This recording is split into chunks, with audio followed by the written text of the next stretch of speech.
Okay, good afternoon, everybody. My name is Brigadier General Frank Lozano. I'm the Army's Program Executive Officer for Missiles in Space.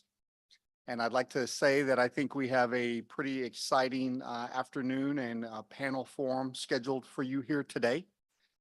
It is not lost on me that this is probably the last formal event for the day.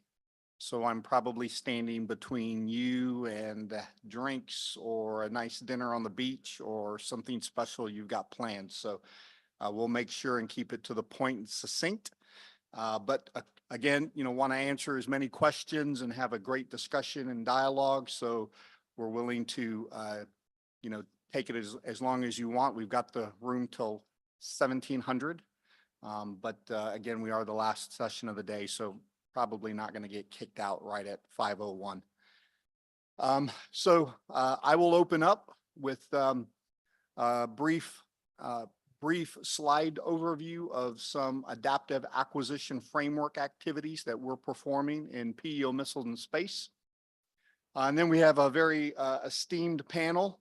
We'll start off with accelerating the adoption of emerging capabilities by Mr. Wilson Miles. Then we'll move to conceptualizing the next generation DoD innovation ecosystem by Dr. Dale Moore. And then we'll finish up with a presentation and discussion with on best practices for longer term service contracts by Mr. Mark Kay. And again, the overall panel topic, adaptive acquisition framework and latest lessons learned. Pretty broad and general. We'll try to hit a lot of topics. There's a lot going on in the world today that's influencing how we acquire new capabilities, how we modernize capabilities, produce capabilities, and innovate. And innovate can mean a lot of different things to a lot of different people. And so talking about how we look at innovation with regards to acquisitions and our adaptive acquisition framework is always a difficult topic to tackle in any environment. In today's environments, providing us some very unique challenges. Would ask that you hold questions till the end, and every presenter will have about 15 minutes to go over their specific topic, and then we'll open it up for Q&A. So just to start off,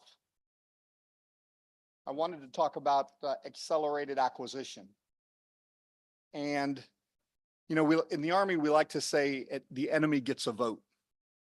And so we always start off by assessing ourselves relative to the threats that we're seeing materialize on the battlefield and how effective the capabilities that we're procuring, acquiring, fielding are being against those specific and unique threats. And, as you all know, threats can be specific to certain areas in the world. They can be somewhat ubiquitous at the same time, but sometimes there are geographic constraints that drive certain threat behaviors. And so we have to be very sensitive as we look at that. Something that we've noticed on the PEO Missiles in Space side of the house are things like increased threat velocity, and increased threat range, and the integration of artificial intelligence. And all those things work in concert to reduce decision space. I grew up as a cavalry officer in the 90s, and what we always used to talk about was getting inside the enemy's OODA loop, getting inside of their decision cycle, observe, orient, decide, and act. Today, systems, long-range precision fire systems that have greater range, systems that have greater velocity, and mission command or integrated fire C2 systems that act or react at greater processing speeds with greater processing capacity, leveraging artificial intelligence, puts us in a race for decision space. Some of the areas where we've had to look at those things and tackle those challenges around the globe. Obviously, there's a pretty significant counter UAS fight right now going on in the CENTCOM AOR. And we've had to wrestle with an understanding of new and emerging threats, what new capabilities we could provide that would address those threats. Do we need to evolve away from a current system and adopt a different system, maybe from being made by a different vendor? Or do we need to go after some totally holistic, disruptive technology, something that would change how we address the threat altogether, right? It's the tyranny of the now. It's how urgent is urgent. Do we continue to incrementally modernize current capabilities? Can we create decision space to assess other potential capabilities made by other prime vendors in the marketplace? Or do we rapidly adapt and evolve to a directed energy or a family of directed energy solutions for this particular threat? All of those questions are being asked. We don't have any real good answers. And a lot of times it always comes down to, what can we afford to do? Can we afford to do everything? Can we only afford to do some things? So again, that scenario, that particular threat creates some significant challenges as we try to balance priorities across the portfolio. I've been working very closely with the Rapid Capabilities and Critical Technology Office for the last few years on the long-range hypersonic weapon. And that system is scheduled to transition over in the fourth quarter of this year, pending some successful missile flight tests. But at the same time, we're managing within the portfolio the Precision Strike Missile, or PrSM, PrSM Inc. 1, Inc. 2, Inc. 3, and Inc. 4. And again, those systems are intended to get out to influence the enemy at range, and do so at, as it relates to LRHW, at hypersonic velocities. So creating a dilemma for the enemy by striking them at greater distances and striking them at velocities that limits their ability to react and interdict or intercept those particular long-range fires capabilities. We've been very successful in modernizing our SHORAD capability. It's probably been a long time coming. We're getting M-SHORAD. We just are in the process now of finishing up our 4th battalion of M-SHORAD capability. And it looks like we may be doing another 4 battalions here in the near future. And so multiple increments to the M-SHORAD capability. We have a Inc. 1 kinetic energy, an Inc. 2 directed energy, and an Inc. 3 version that's a next generation short range interceptor, or a Stinger replacement. But at the same time, there are DE M-SHORADs in theater that we're trying to understand their performance and their price points and how we might be able to incorporate a directed energy capability into the M-SHORAD platform, while also leveraging a common platform and an affordability metric that allows us to procure and field and sustain these advanced capabilities in the quantities that we need. Lastly, on this slide, I talk about the integrated defense fires environment.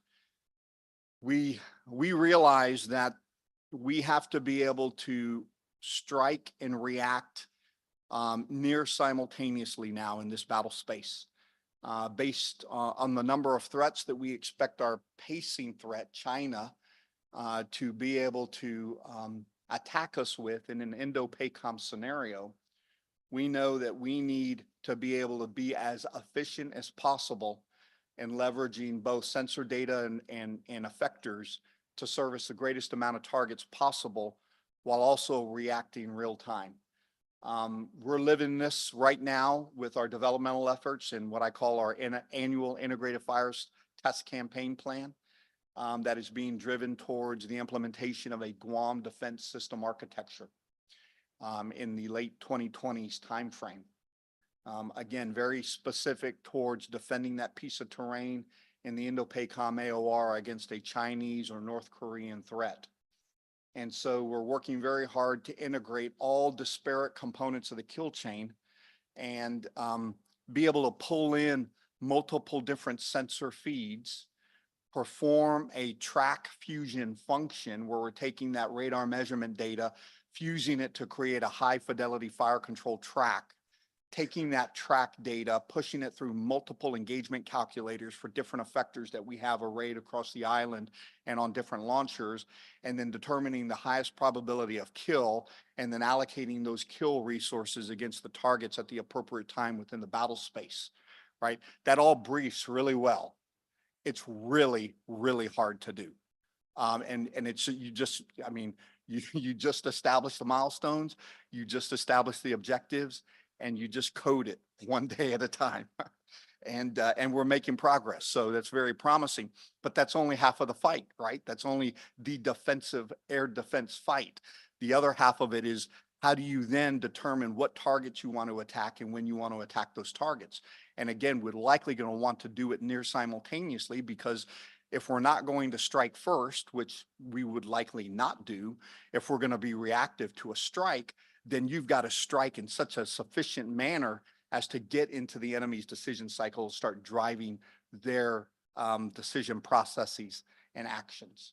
So a lot going on in the space, and again, very difficult to manage and challenging, but we're thinking our way through it.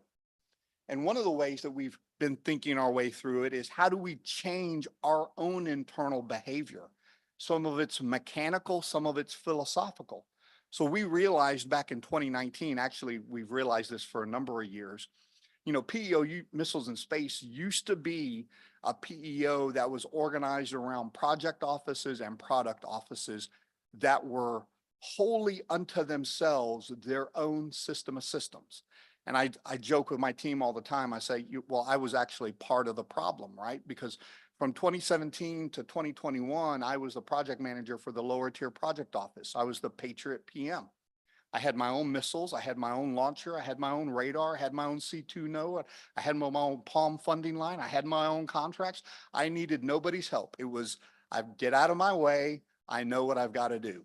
And I wasn't real easy to work with either. So we realized that we were perfectly structured to fight and win yesterday's war, right? But we knew that if we implemented the elements of the architecture in that same current construct, there were going to be gaps and seams, and we had to eliminate those gaps and seams. And we had to do that first by changing the culture in the PEO. So now we have an effector PM. Now we have a sensor PM. Now we have a C2 PM, right? And what that has forced everybody to do is to work together to create and be able to develop and field a PEO level system of systems. And I've had to stand up a very robust system engineering cell. I call it my Integrated Fires Directorate, my IF. And the IF has all the resident testers and planners and system engineers, so that they can pull the PMs together and they can work seamlessly to determine what systems need to interface with what other systems, and what information and data needs to be passed between systems, so that we can prosecute engagements in a timely, relevant manner. That then gets us to new systems and capabilities. So as we started to do that process, then you start to realize where your gaps and seams are, and then you can flow down requirements. We're currently using Magic Draw, which is a models-based system engineering software instantiation. And with all the systems putting their inherent system requirements into Magic Draw, we can now create a reference architecture of how the system has to perform. And now we know what everybody can do and what everybody can't do, and what holistically the architecture can achieve. And now we can run it in a models-based scenario against different levels of threats and understand our shortcomings. And once we understand our shortcomings, then we can flow down requirements to components and drive developmental timelines and budget requests, right? Because, you know, right now we're working on Palm 26. I've got to be able to tell my PMs, this is the capability I need you to deliver in 28, so you can request the RDT&E funds in 26 and start developing it. And it's 24 now, right? So you don't necessarily have to have a crystal ball, but you got to have a really long telescope, because you got to look into the future and you got to make projections, and then you got to plan off those projections. And then the integrated kill chain is a lot of what we've been talking about. Again, it's those internal system engineering processes that drive the determination of specific system requirements and interfaces and an understanding of who's talking to who.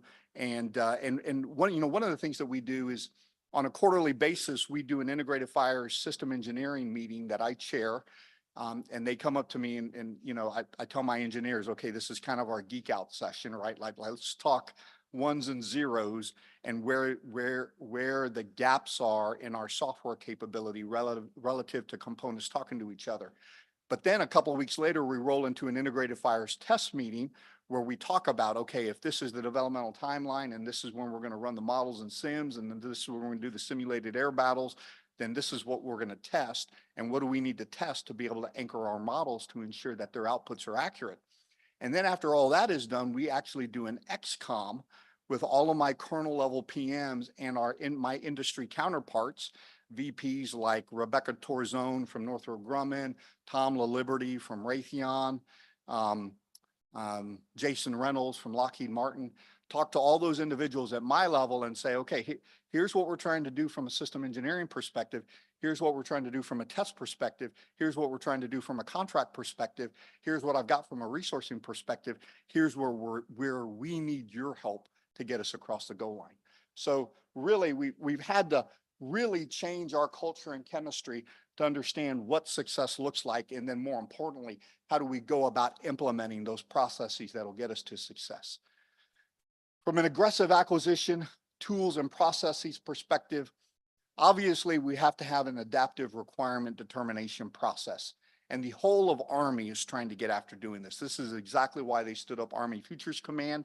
This is why we've got cross-functional teams, is to pull those teams together, those teams of people together, those functional experts, and understand what is it that we need to do and how quickly do we need to do it.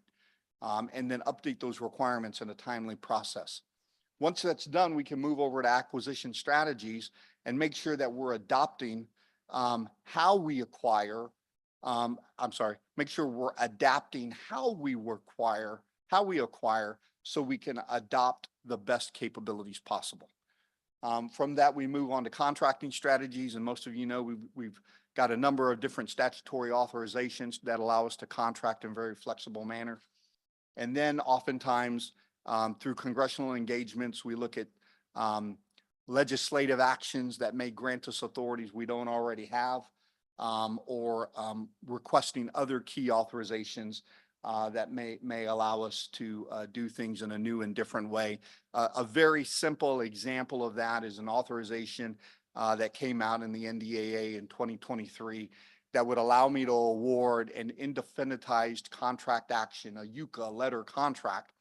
Before, as you probably all know, there's a 49% obligation limit when you award a UCA, and then you can award up to 75% of that obligation once you get a qualified proposal.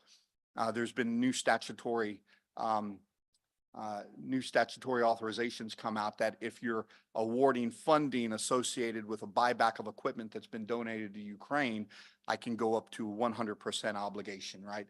And so we're trying to be very judicious in the implementation of that new statutory authority, but that's groundbreaking when I'm trying to give a company more money to ramp up production, right? We're doubling Javelin production. We're increasing guided MLRS production. We're ramping up PAC-3 MSE production. And the faster I can cash flow the company so that money will flow down through the supply chain, the quicker everybody can start increasing capacity. So just a very simple example of, how policy, contracting, acquisition, and requirements all really have to work in concert to be able to support whatever it is we need to do. And usually whatever it is we need to do needs to be done really quickly. So I'm going to stop there. And again, just a scene setter. And I'm going to turn it over to Mr. Wilson Miles to go over his presentation. So thank you very much for being here today.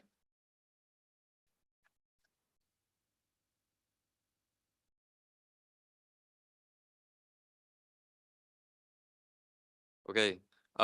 Good afternoon, everybody. I'm Wilson Miles. I'm an associate research fellow at the National Defense Industrial Association, but specifically the Emerging Technologies Institute.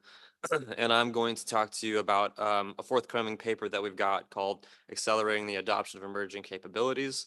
And I'm going to just get going here. So There we go. Okay. Just to give you a little bit more background about where I'm coming from. So NDIA is a membership-based association. We've got about what is it, over 60,000 individual members, over 1,700 corporate members, ranging from the primes all the way down to sub-tier suppliers. We have divisions, about 27 of them, which really are our bread and butter, focused on functional areas, so cyber augmented operations, armaments, robotics, manufacturing, so on and so forth. And then we've also got 48 chapters, and those are more regionally based. And so we are an affiliate of NDIA. And to give you a little bit more background about my specific part of NDIA, ETI. So we essentially were created in 2021 to help give NDIA a bigger voice in terms of emerging technologies and helping think through some of the public-private partnerships that are needed to help essentially accelerate the adoption of, the 14 critical technology areas that DoD's set out. And then just to jump into the actual paper. So not much really needs to be said about the challenges that DoD has in terms of rapidly developing and then fielding new capabilities. It's a pretty saturated conversation. So our focus here is really on recent technology and capabilities that were transitioned quickly. We wanted to see if there were any commonalities between some well-known examples of quick transition and then try to derive insights from those examples to help think through what DoD could do a little bit better in terms of operating within the current acquisition ecosystem. And so really we wanted to, again, draw some insights from those success stories about when DoD has moved quickly when it matters most, and that's primarily because of major threats to warfighters, recently the pandemic. And so our two research questions here on the screen are: what attributes of the successful rapid capability adoption efforts of the past can be incorporated into standard development, acquisition, and deployment processes? And then how can DoD be more prepared to rapidly develop and deploy new technologies in response to an urgent requirement or operational need? And so the way that we did this was through case studies, interviews, analysis of existing statute and policy guidance. And so I'm sure most of you, if not all, are familiar with, MOAB, MRAP. I don't really need to harp on why those are important, but we chose MOAB specifically because it was an interesting example of a quick service transition, and then MRAP in terms of more of a theater-wide transition. And then in the bigger paper also, we focus on OWS, really trying to look at different ranges of transition. And then our interviews were really interesting because they helped, in addition to our internal research, kind of help us understand how some of these decisions were made at the senior and middle management levels of leadership. And so we interviewed former senior level acquisition experts, DoD leadership, technical SMEs, so on and so forth. And then so to jump into the beginning of our findings. So in our case studies and then interviews as well, we distilled pretty much 6 principles that we believe were true for all 3 of the case studies that are required for exceptionally fast, rapid acquisition. And just for purely time's sake, I'm not going to harp too much on these, but they're high-level political support, forward-moving funding and bureaucracy, few major policy or regulatory hurdles, funding can be provided for transition effort, technology is mature enough to warrant rapid adoption, technology is manufacturable at required scale, and then the last is suitable for operational use. And the rest of the presentation is focused on how we can kind of emulate some of these principles or really maximize them in any way we can in the acquisition system when decision makers think that they want speed. And then during the Q&A, I can go into a little bit more detail if you're interested. So this is what I wanted to talk to you all about, and maybe you'll support it, maybe you won't, but it's our proposal of a new acquisition pathway.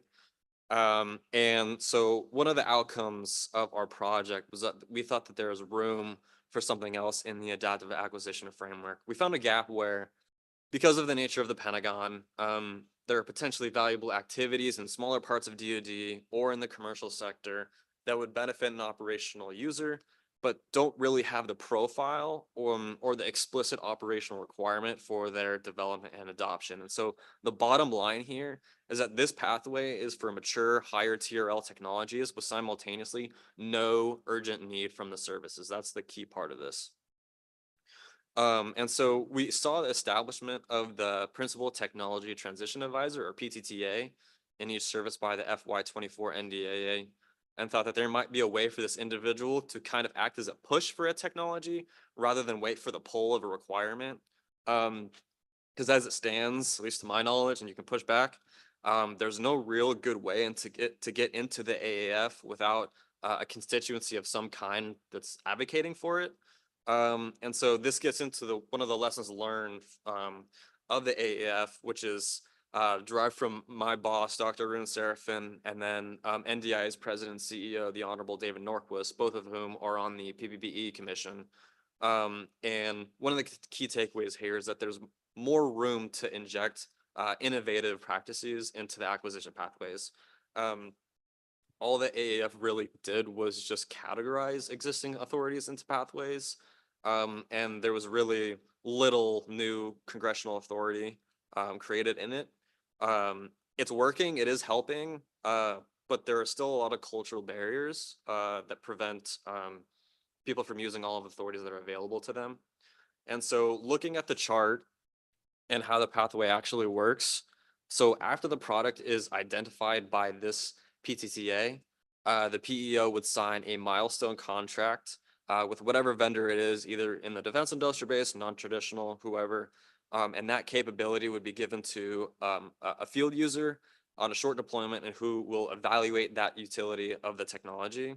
And so if it's useful and the warfighter wants it, that milestone contract would lead into immediate limited procurement of all of or most of the existing units, and then it would move into deployment.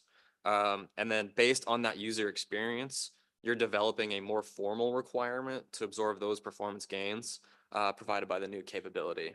And then from there, the next step is transitioning to the MTA rapid fielding pathway. And then while those existing units are then funded by limited O&M funds. And so again, the idea here is that we have a PTTA searching for cool things, which have a minimum level of development required for transformation into a military setting. And then we're saying, hey, let's sign a contract with a provider. If they give us some product with no development really required and the warfighter likes it, we'll buy it through MTA.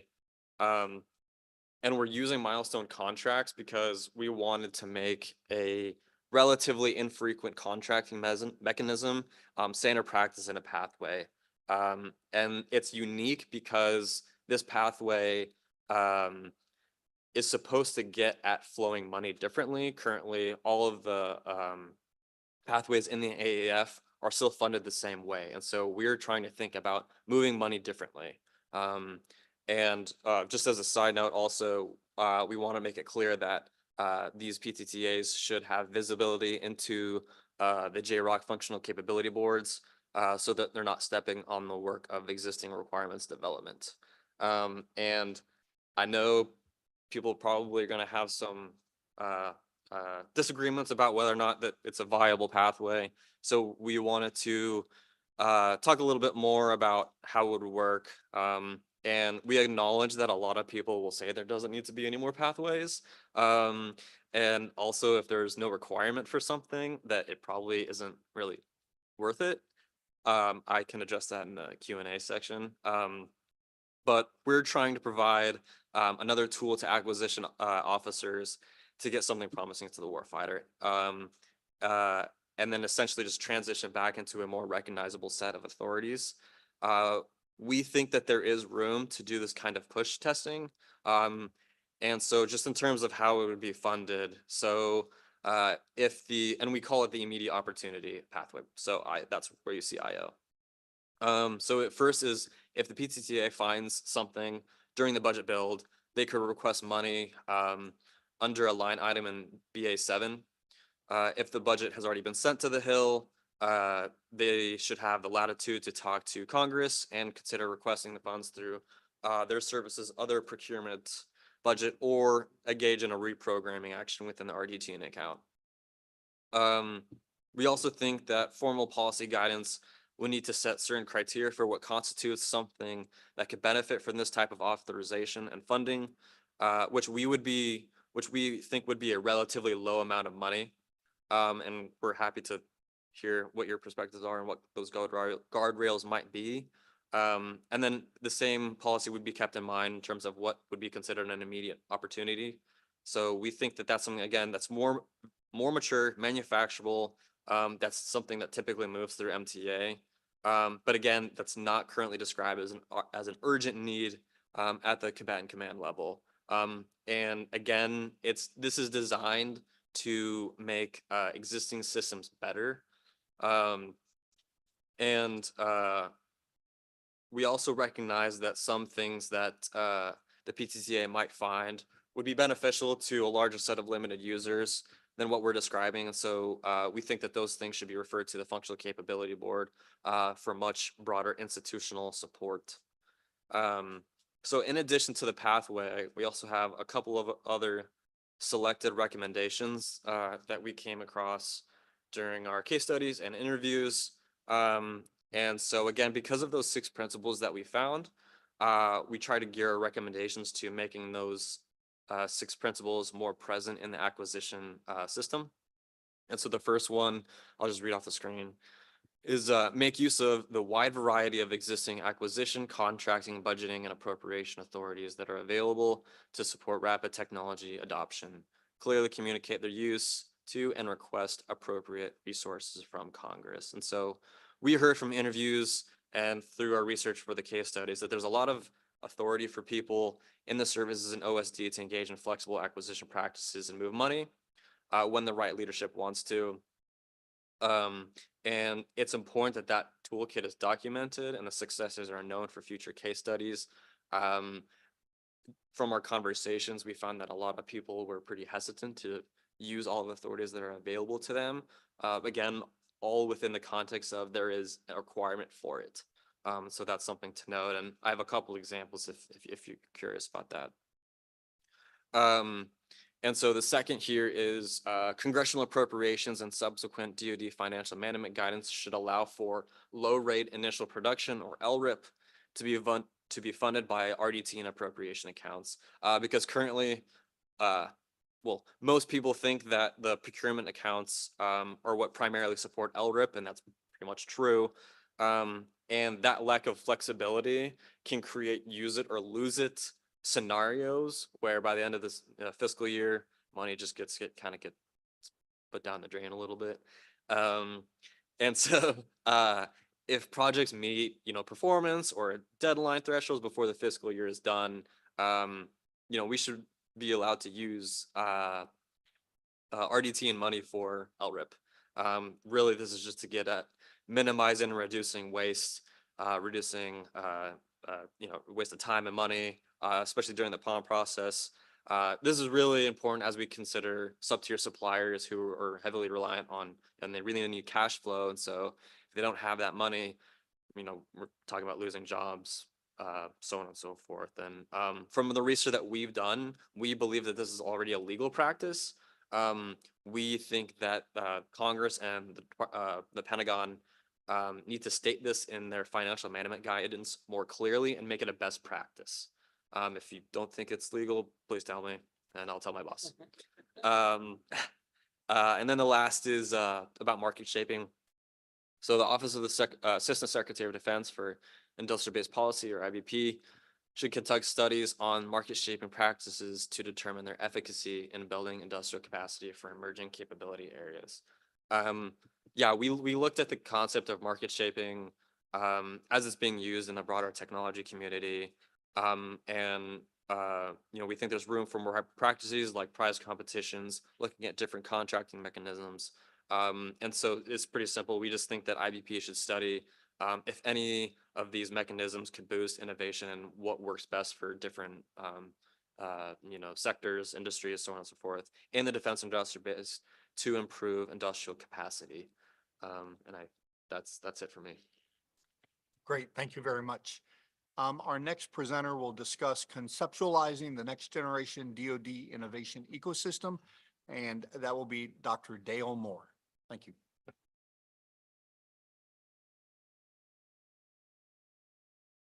Oh, well, that's why. Okay, that's better. Thank you. It's great to be back here at NPS. I love coming out here. I think this is my 5th acquisition research symposium. I had the privilege of getting my master's degree here, which was really awesome. And I wanted to just applaud NDIA. Outstanding organization. I'm on 3 committees, trying to keep track of all the things going on. And it's where I met Chris Collins. And we've been talking ever since about where things are, where they're going, and what we ought to be doing. Recently hosted 2 different sessions at their annual event on T&E for AI, wrestling with that really tough problem. But it's really great to be here. I'm a big picture kind of guy. I'm a long-term thinker kind of guy. And it just bothered me that I couldn't wrap my arms around, my head around what's going on in the big picture. This is a picture off the R&E website, ctoinnovation.mil. It represents 281 innovation organizations within the government and nonprofits. Okay, just to wrap your heads around that ecosystem and how much latent potential do you think might exist in that space? A lot. In addition, NDIA reports that we have 60,000 companies engaged in DoD acquisition activities. Wow, right? Tremendous knowledge, capabilities, but are we unleashing our full potential and ingenuity? And we've got a budget of $883 billion. And I would contend that money is going to be hard fought in the future. Innovation, let me go next chart. Innovation is clearly our secret sauce. And we all know what the Chinese threat is. That's the thing we're really looking hard at, and it's a very, very difficult problem. But China is taking a whole of globe approach. Their Belt and Road Initiative started in 2017, has 150 countries engaged in that. Just think about that for a second. Their Global Development Initiative 2021, started in 2021, has 70 countries. Their Global Security Initiative started in 2022, has 100 countries involved. This is a global transformation that's being attempted against the way that we think the world should be run. Innovation is really kind of the summation of capabilities that change the game. Economists call it creative destruction as the secret sauce in our economy, in the American economy. So the idea of creating the new, adopting the new, and shedding the old faster than the competition is the key. So accelerating change and transformation, which is kind of the paradigm shifts, is the way that we can stay ahead. And all of that is rooted in learning and working together and building I'll call it a big understanding to get to coalitions for change that we actually need. So this is CBO's long-range budget projection. A bit concerning, okay? We're now at $35 trillion in debt.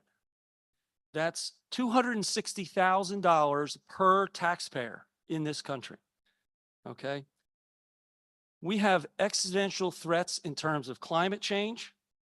We have potential for future pandemics. That really gave us a gut shot, right? And any future conflicts. So we've got to really buckle down and squeeze as much water out of this rock we call DoD acquisition as we possibly can.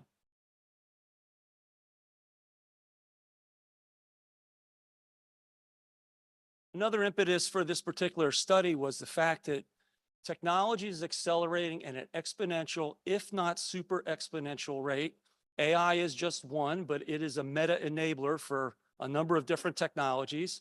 So we have to think ahead. So if it's exponential, it means it's not linear. It means it's accelerating. So unless we are learning at the same pace as with which these things are being generated, we'll fall behind by definition. So learning and awareness is really key and fundamental to our success going forward. So we need not just a campaign of learning, we need a learning society, as Nobel Prize winner Joseph Stiglitz has lamented in his book entitled That. So I came up with 4 research questions that I'll go through very quickly.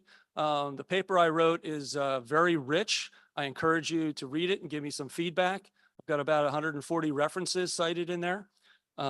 What are the major factors and trends that will impact the future of DoD acquisition? What are the barriers and constraints to accelerating innovation and to enabling capabilities across the defense industrial base? How can DoD's adaptive acquisition lifecycle evolve and transform to accelerate and exploit innovation and best sense, anticipate, and adapt for the future from a strategic perspective of the DoD innovation ecosystem? And how can DoD be best organized, structured, and led to operate most affordably and meet the emergent needs going forward? So this is kind of a meta study looking at a number of different topics. I scoured the literature in all this space and tried to synthesize it. I assimilated it, synthesized it, tried to come up with the themes, the key takeaways to start the conversation of what do we as a collective want to be when we grow up? What do we want to look like? How do we want to operate? How do we want to think about things? How do we want to innovate, create, and give our warfighters the decisive advantage they need to deter aggression and defeat if necessary? I won't go through all these different ones, but it covers the waterfront of everything I could come up with for this particular study. So the major factors that I came up with was the exponential technology acceleration and emergent disruptions, the pace and scale of commercial technology R&D, which we have to keep track of and understand, not just to adopt, but also importantly to adapt to our military environment. A lot of people are forgetting that things have to be tweaked. You just can't take a commercial technology and transition it very often. It really has to be hardened in some way, whether it's cyber or corrosion or you name it, EMI, whatever. We do have an imperative for continuous change and transformation at scale and at pace. Are we training our leaders and managers to drive change in our organizations, to continuously change and transform? Need for end-to-end acquisition development acceleration. Obviously, we've been talking about having to go faster. Continuous innovation for superior capabilities. I'm going to tell you that that takes mastery of these new technologies coming forward to be able to think out of the box, make the unique connections, and combine different emergent technologies together into systems that change the game, change the calculus, that put the other folks back on their heels. Affordability, this emerging debt crisis, I think that's absolutely critical. And there are new business models out there that can do things far more affordably, in my opinion, and we could talk about those at the break or at the Q&A. Digital tools, enabling capabilities. Has anybody heard of smart cities or smart regions? Right? Internet of Things, industrial Internet of Things. How about acquisition of things? We need to start thinking about this and pulling these technologies together and deploying them and diffusing them throughout. And workforce talent and skills, it's a problem everywhere. It is absolutely a problem everywhere. Getting the capacity we need, because you need that Google 20% per se for resources and time to actually think out of the box. You can't have your head down all the time executing, which we can tend to do because our systems are getting so complex. There's so much to them. There's no breathing room, right? I did my dissertation in strategic thinking in VUCA environments, volatile, uncertain, complex, and ambiguous. And invariably, everyone said, well, I don't have time to think strategically in the office. I do it when I'm riding my bike, when I'm mowing the grass, when I'm vacuuming the house.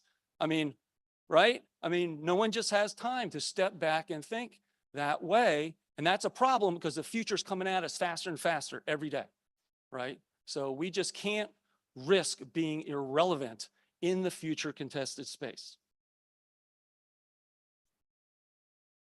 The barriers that I saw, system and organizational complexity.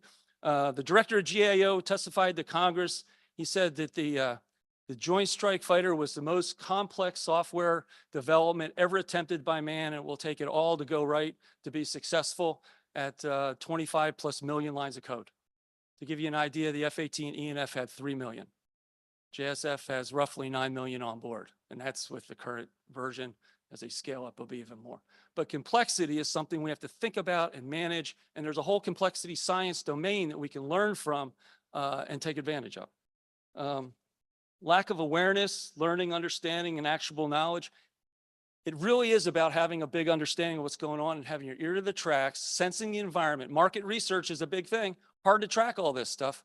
We don't know what we don't know unless we get out and get exposed to it. and we can do that at scale. We used to go to conferences all the time with our technical communities. That's not so much the case anymore, but I got to tell you, I'm a composites, material and structures manufacturing guy back in the day, right? And we had a whole community, industry, academia, government focused on that. Where's the AI community these days? We're all, the 5G community, et cetera, et cetera. These are all opportunities for us to take advantage of. Lack of creativity and innovation, you got it's whole brain thinking. We have to learn how to do that better. Bureaucracy, lack of streamlined and accelerated processes. I led Naviair's Lean Six Sigma program for 3.5 years. We saved over $400 million in then-year dollars and through the FITUP. We had like shooting fish in a barrel. It was so easy because people don't understand those complex processes end to end. They don't understand the handoffs. They don't understand the timelines. They don't manage those processes. And by managing those processes and documenting, you can actually make improvements. Organizational fragmentation.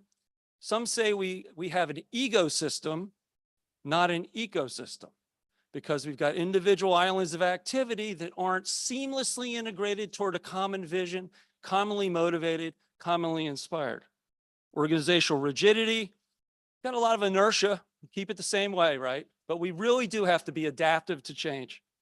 I talked about it, innovation, adoption, and adaptation, lack of available resources. Things are tight. There's no, like I said, no Google 20% time or resources. And trust is everything. You don't have social networks without mutual trust and respect. I did my master's thesis here at NPS on social network analysis. In my national materials competency, I had 280 people in that competency. I queried the top 25 leaders. It's the first time it was done in the federal government, from my understanding. But it was unbelievable what I learned in that process about who's connected to who, where the trust exists, where it doesn't exist, where the motivations are aligned. It tells you how work is actually getting done. Fascinating process. So what can we do about it?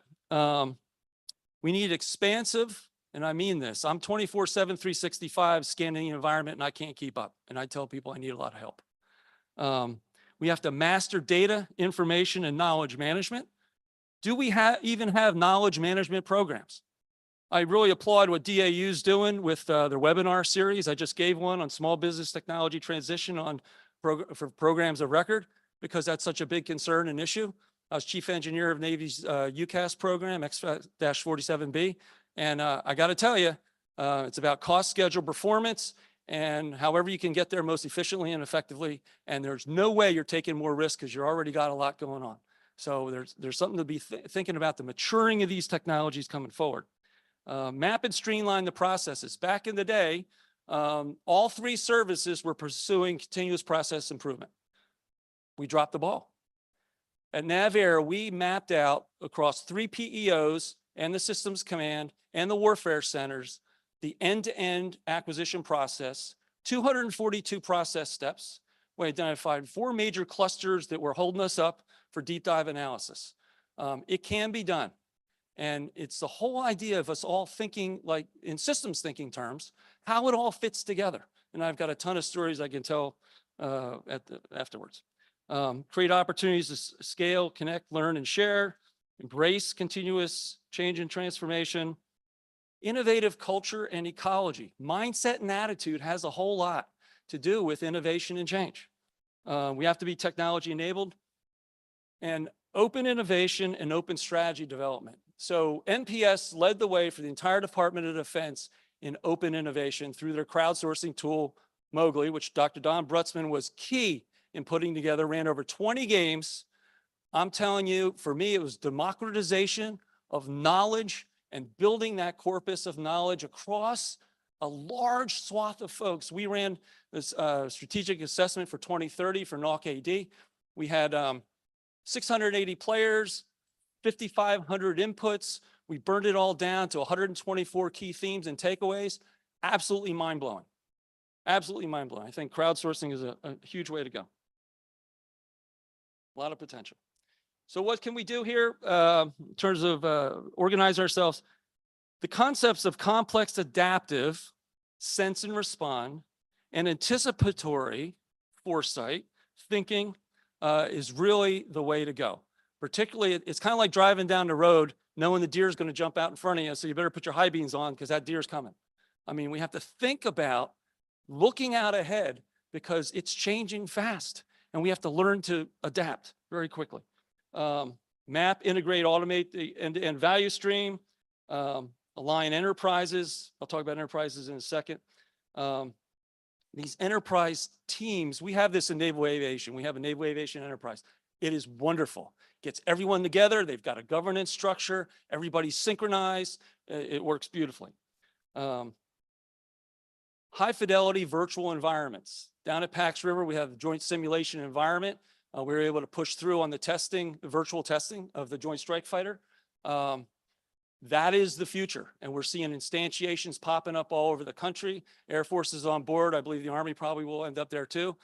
We are going to be requiring, it would appear by everything I can tell, digital models to be produced when we produce a new system so that it can interface with the joint simulation environment so we can run it in scenarios we can't do in open air, in a secure environment. This is a premonition of things to come, in my opinion, that will be integral to how we more rapidly develop and innovate systems going forward. Enhanced ecosystem orchestration, systems thinking, strategic and anticipatory thinking. I ran the strategic thinking community of interest for the Navy. We had 280 members on that. It was absolutely outstanding. A lot of learning every week. Let me just go on the next one here. So this is a bit of an eye chart, but what I tried to do was conceptualize what we ought to be looking like. And people feel free to beat this up, give me feedback, but just hear me out for a second. Sentient is the ultimate state of machine intelligence, right? It's self-awareness of the machines. That's like the goal where things are going. It's going to get there. It's inevitable. Wisdom is the peak of human knowledge and application. So if we set our sights at man-machine teaming and we co-evolve with machines, we're in good shape. Cyber cognitive ecology, it's really taking a look at this environment. We're not leveraging tools like we ought to be. There are definitely tools out there that can help us make sense of all this. I've got a bit of a word salad here, apologize, but think about cloud computing and all the data that all of our acquisition programs are producing and how we're not mining that, how we're not making the connections. Large language models and all this, we're just starting at that stuff. But the future can take advantage of these systems and the people working this. I've worked on a number of joint groups and the interchange between these different islands of excellence has been outstanding. So how do we purposefully, intentionally drive that going forward? So here we have the defense industrial base, all these elements. We have the front end with S&T and acquisition, strategic capital enterprise. I use enterprises as a, hey, you can network this whole, all these folks here can populate these different enterprises. Strategic intelligence, the IC, think tanks and nonprofits, feed into smart requirements and resources. This is the real key, right? If you don't have a requirement, you don't have resources, you're not going to do it. You got to get that right. That is the trigger that goes off. That's the gun that goes off that says rock and roll, go forward and go fast. Here we have, and I've got the word salad up here. These are all things we need to be thinking about, how they all apply to this continuum of activity. This is a beautiful thing. Honestly, we've transitioned hundreds of technologies using this approach. But you tailor it for the application. You tailor it. As you go through this process, you're accelerating learning, knowledge creation, innovation, and continuously improving and automating, not just mapping, but automating these processes. Robotic process automation is being used in industry all over the place. But the point was, you have all these different communities working together across services, right, in a much more seamless way. You will never get there where everyone's connecting up and we have, I'll say the Borg with a collective knowledge. We'll never get there, but we can definitely improve where we are today, my opinion. So this is a network. Got it. I'll finish up. So social network analysis is all these different people interconnecting. Very powerful. Notice all the boundaries here are porous. They're not solid lines. It's in the paper. I'll let you go. This idea of complex adaptive anticipatory systems, we have this dynamic environment. We can't predict it, but we have to sense it. We have to understand it. It's feeding awareness for these networks that are exchanging information to get to this understanding with some foresight to take meaningful action to get to this ingenious, affordable warfighting solution concept.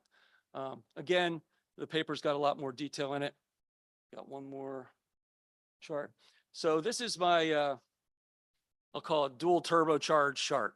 So we have organizational processes here, looking at learning, innovating. Out of here comes out new theory and understanding. Got it. Now we have hardware and software applications feeding back into this system. But here we're documenting knowledge, applying knowledge. Knowledge is a secret sauce. And a critical mass of knowledge enables us to change at pace and scale. So if we don't diffuse knowledge in a way that's meaningful, we're not going to get the kind of changes that we need. So in summary, I believe we have an imperative for transformation at scale, reimagining how we do things, not upsetting the apple cart, taking what we have. There's no reorganization required here. It's about populating these different groups in a way that aligns to that value stream, that common value stream to produce value, create value for our warfighters in a way that makes good sense. If you don't have a technical warrant holder to sign off on a technology that's in a DoD lab or range, you're not going anywhere, right? I mean, I had to sign off on, I don't even know how many flight clearances at NavAir. But without that, and you take responsibility for that, absolutely. Promoting, unleashing human ingenuity, promoting social interactions, open strategies, leading with questions, all sorts of good stuff. But I appreciate your time. I probably run over. I encourage you to read the paper, give me feedback. I'm challenging assumptions. I'm trying to be bold, like Nick Girton says, and just doing the best with what I got. Thank you very much. All right, thank you, Dr. Moore. Next will be followed by Mr. Mark Kay, best practices for longer-term service contracts. I'm on.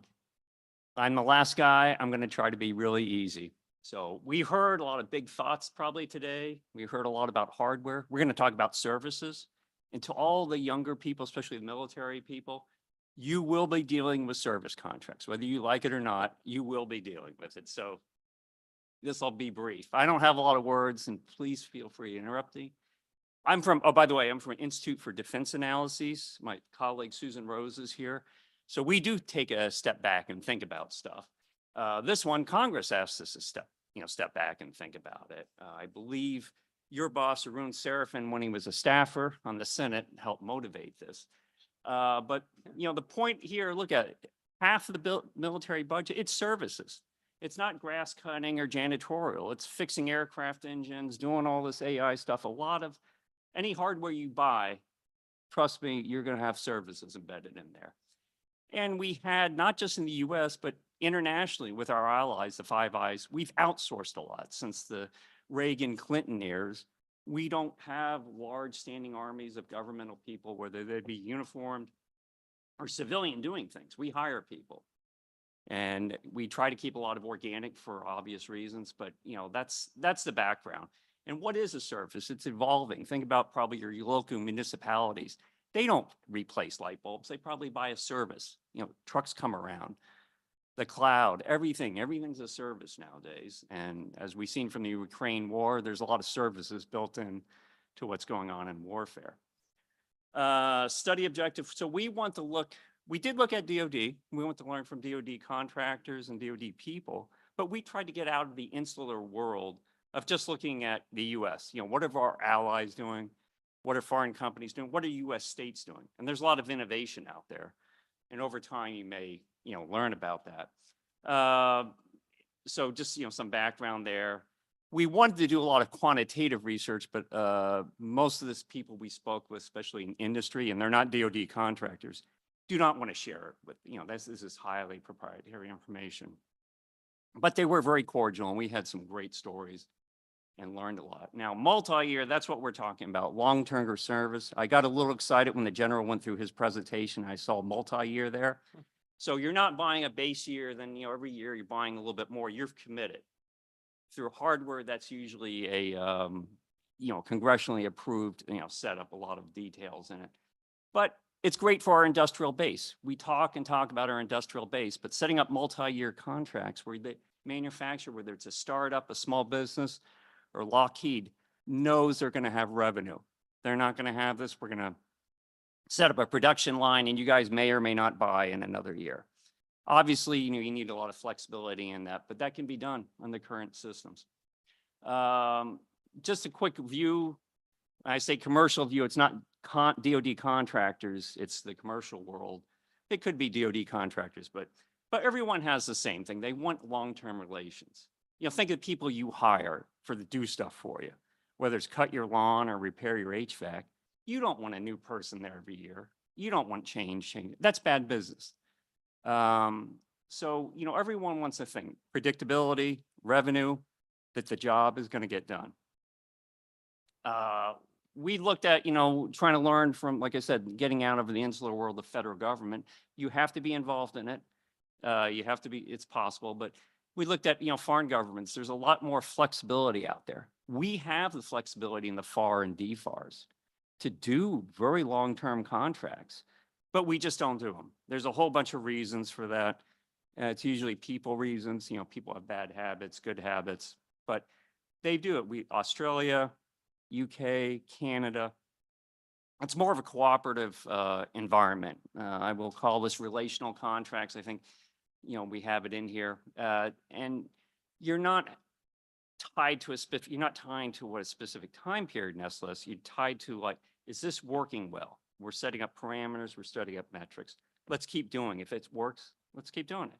If we've been buying Toyotas or Beamers for years and they're good, keep doing it. Don't stop. As I mentioned, relational contracts. And the whole theme, and it's in the paper. I have a longer paper if you want it. The paper for here is very abbreviated. It's looking to be more cooperative. And once this, again, referring to our foreign allies, they outsource more significantly. They have smaller industrial bases. So they were almost forced to say, hey, we can't have this US arm's length, almost confrontational approach where you have people suing the government, for contracts they won or they don't think the government's paying.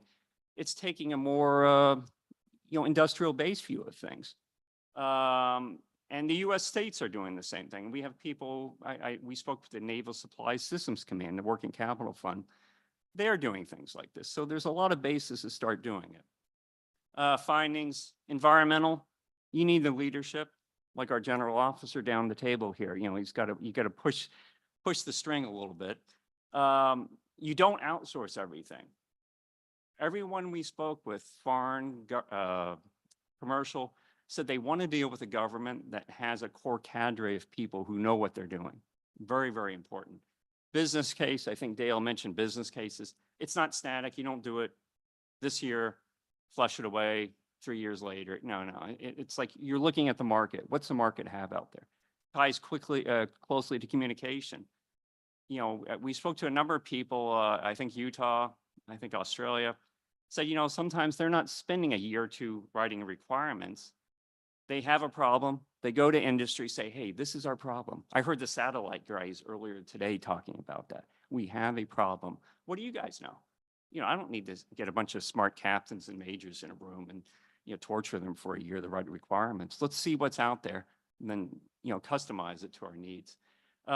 You do need contracts. This isn't a free-for-all, but the way you contract and how you manage it, as my colleague Susan Rose always said, you manage the situation, not the contract. You got to get out of that. And I'm a lawyer by training, by the way, but you got to get away that adversarial, bring in the contracting officers, bring in the lawyers when there's problem. Well, we talked to New Zealand, very tiny nation, but a great laboratory. They said they had this problem all the time with maintaining their military equipment. They said, it's not working. We're small. We don't have the money. We just can't do it that way. So let's sit down. They sat down with an American defense contractor who's supporting their equipment, and they ironed out their differences. They acknowledged up front, we have differing ways, differing things, but they made it happen. How did they do it? Because they had the top level that said, we can't keep doing the way we've been doing. The way we fought the Cold War was great, but we've got Ukraine, we got China, it's all over. That's got to change. Relational management, keep that in mind. What holds back, like I said, bad habits. We always heard some weird things that people said, oh, it's good to change those contractors. Okay, understand if it's janitorial services, keep them on their toes. But guys, maintaining aircraft engines, fighter engines, missiles, does that make sense? We heard over and over again, like we want those contractors to invest in capital equipment, invest in people, get the best technicians you can get, keep them there long-term. But, US, we got a mentality, but it's been done. Other people are doing this right now. So it's not like you have to go reinvent the wheel. Educate senior officials. We got that. Okay, DOD budgeting, Congress, Congress does a lot of great things and Congress creates a lot of barriers. But I think with a lot of smart officers and civilians, the word enough pounding will get the word across. Industrial base, share the wealth. We heard that. So that's it. Like I said, I would be fast and easy, few words, get to the point. But I look forward to any questions. But if you want the full paper from me, it's a public document, but I can get it to you. Thank you. Great. Thank you, Mr. Kay. So as you can tell, obviously a panel of some very smart, competent individuals, despite me being on the panel. But everybody's very passionate, very articulate on the topics that they presented. So much so we almost ran out of time, but we're good to go and we're in good shape. And so what I'd like to do, I do have a couple of questions here from online, but I first want to open it up to the audience to see if anybody would like to ask any questions. I think we have a microphone floating around somewhere.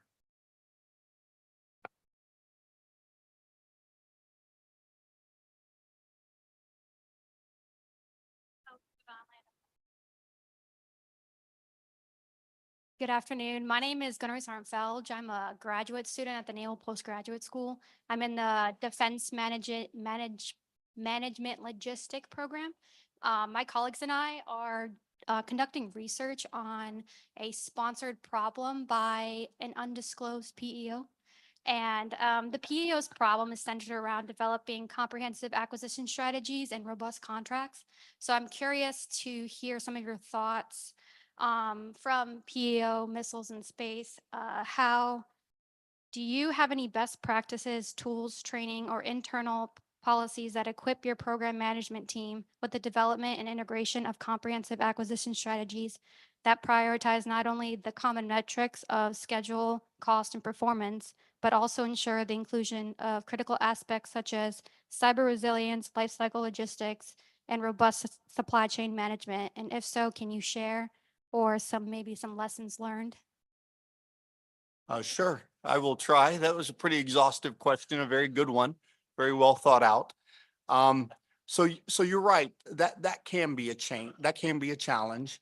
The first thing I would say, and I try to be, I keep it simple. I believe a simple, aggressive plan is the one that's most aggressively executed. Keep a running list of everything you expect to see in an acquisition strategy.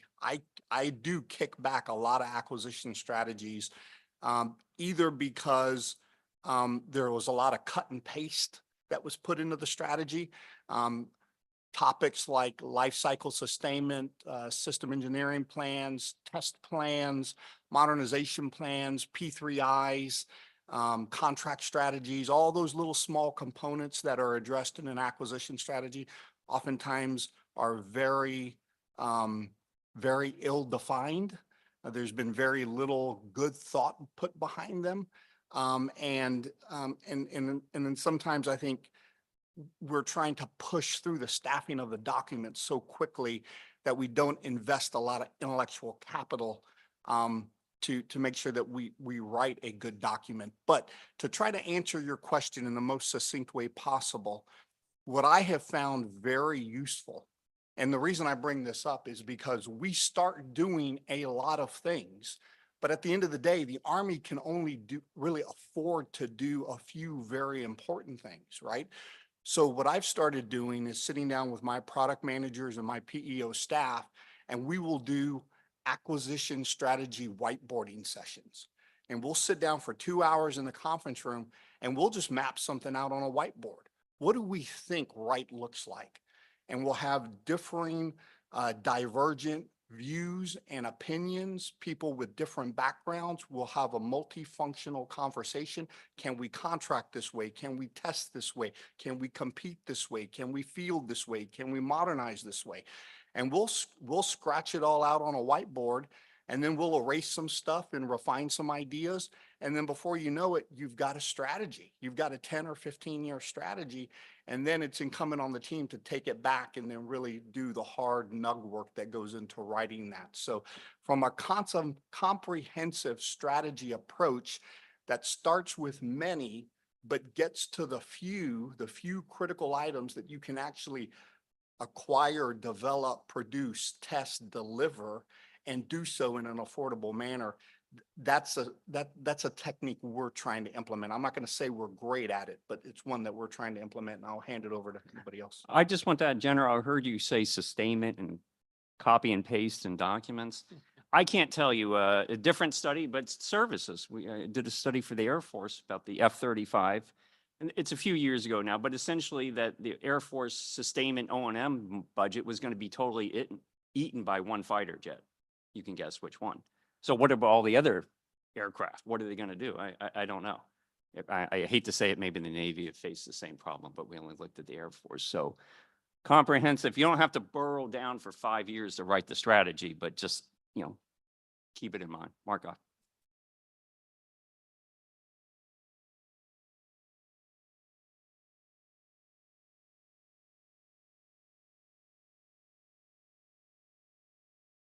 And I work at DHS headquarters in the Office of Program Accountability and Risk Management, oversees the acquisition programs within DHS.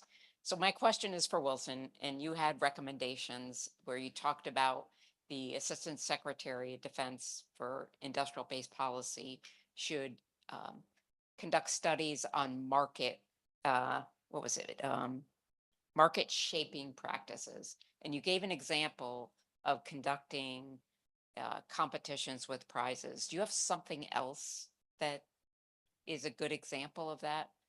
On how, because I just look at the defense industrial base, it's a big entity, and it's hard to shape and hard to change.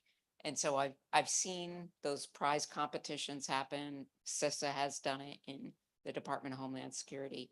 And I was just wondering if you had other examples. Prize competitions were definitely my number one. But we kind of consider it, it's kind of giving a little bit of echo. We consider that recommendation broadly for different contracting mechanisms. Also the thing that came to mind was Replicator, but obviously you can't have a Replicator wide initiative every single time. So I think there might be a couple more ideas in the paper. Off the top of my head, I just can't remember.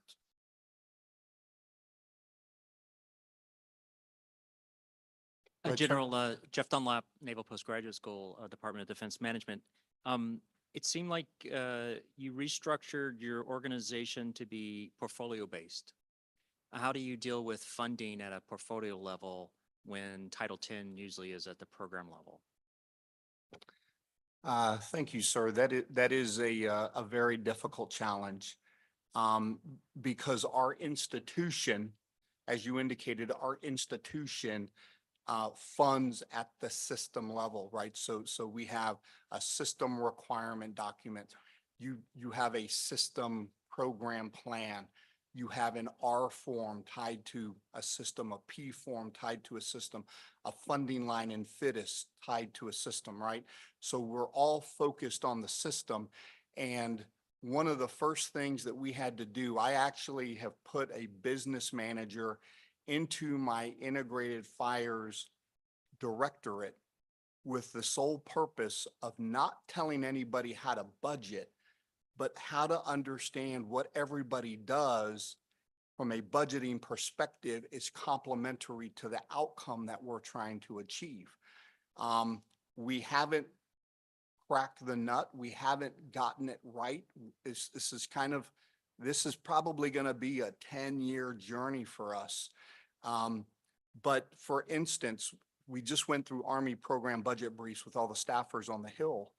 And one of the questions I got routinely from the staffers was, if you're integrating all these components, PAC-3, LTAMs, IFPC, Sentinel A4, Rig 360, ALPS, into IBCS, who pays for their share of the integration? And really, the exercise that we're working through starts at the system engineering level. What has to be done from an engineering perspective? Oftentimes, 40% of the engineering and software work has to be done on the component side. You have to tell that component, what data and information are you going to pass across the interface?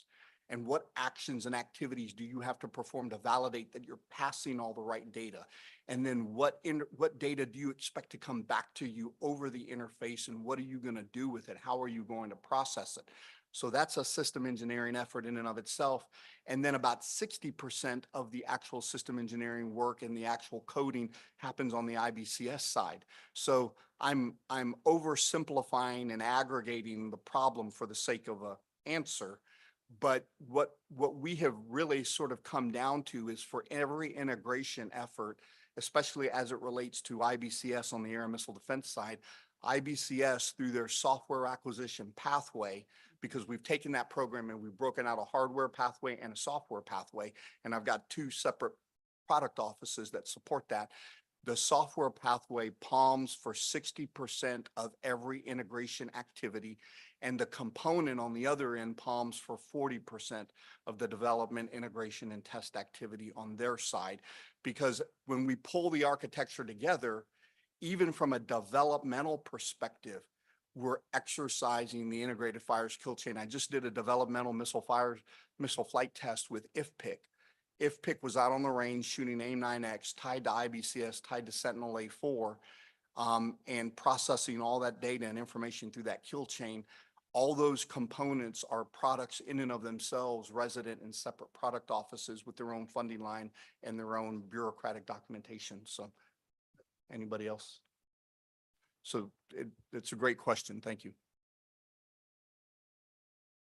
Let me get a question from online. Mr. Chris Huff has a question. Can you better explain the justification for using RDT&E funds for LRIP?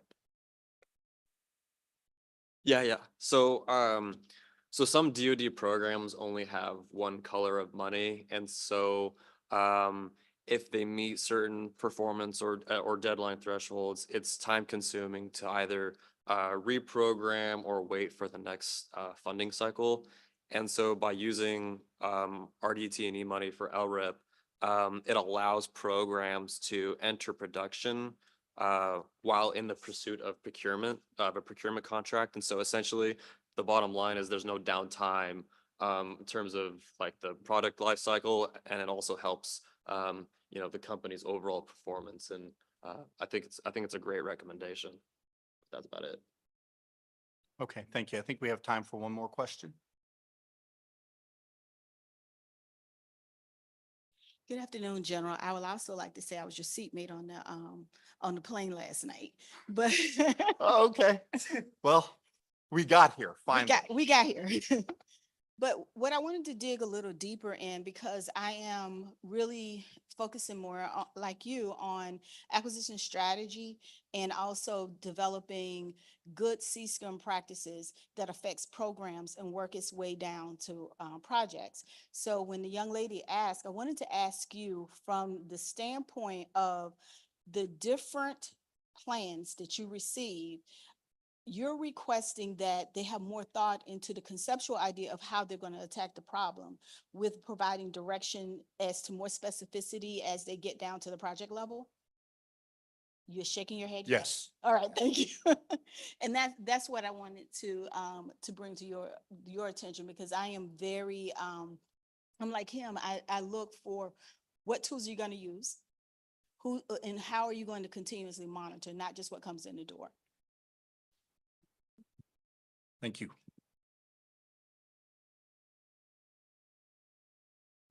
Okay, well, I'll at this point in time, I'll ask any of the panel members if there was anything any one of them wanted to address relative to their topics or any of the questions that were asked.